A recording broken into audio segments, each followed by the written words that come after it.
If we look from the attacker's perspective, they're not really interested in the law unless they have a particular grievance with the target organisation. Instead, they're looking to make a profit from selling the data that they managed to compromise. Their goal is to gain unauthorised access, remain undetected, and then create backdoors so that they may come and go as they please. They can then modify an exploited system to capture and even alter data and sell any valuable information for a profit. So, how can you tell whether you've been involved in a data breach? Well, data breaches are now commonplace and widely regarded as inevitable. And the rise of new technologies means that today's cyber threats have become more sophisticated. All cybersecurity strategies should prioritise data integrity, confidentiality and availability, which we discussed earlier in the threat, vulnerability and risk lesson. The goal is to cut down on dwell time. After all, it's the speed with which a breach is detected and the effectiveness with which it's remedied that will provide the most value. Something that a strategic managed detection and response solution can achieve. The average dwell period, or the amount of time that a thief can remain unnoticed on a company's network, is over 100 days according to global statistics.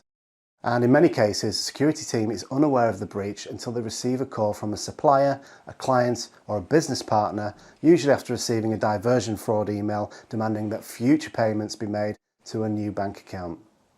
These breaches might not only jeopardise commercial relationships, but they can also result in considerable financial liabilities in some situations.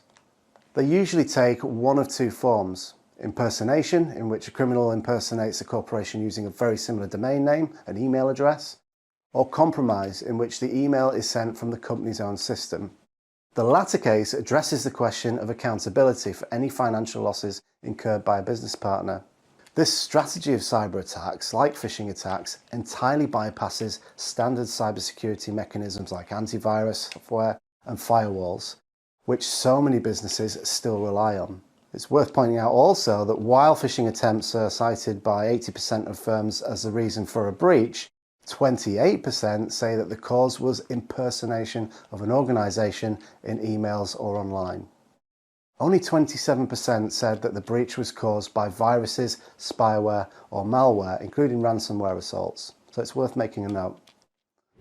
Many businesses still rely on perimeter security, and those that do should ask themselves some pretty serious questions. First and foremost, can you be certain that your business has not been harmed? How would you know if the attacker didn't utilise malware or a virus that the perimeter defences wouldn't detect?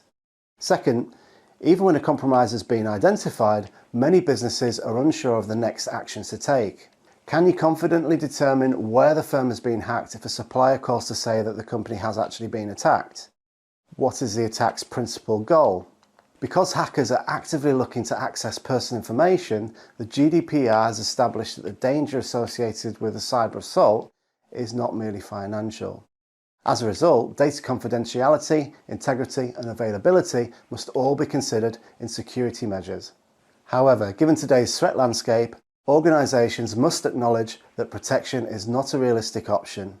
A fundamental transformation in security thinking is required. It's impossible to prevent attacks when hackers utilise the same strategies and tools as legitimate users. Companies can't prevent all attacks, but it's critical to understand how, when and why an attack succeeds so that the right reaction can be chosen and lessons can be learned for the future.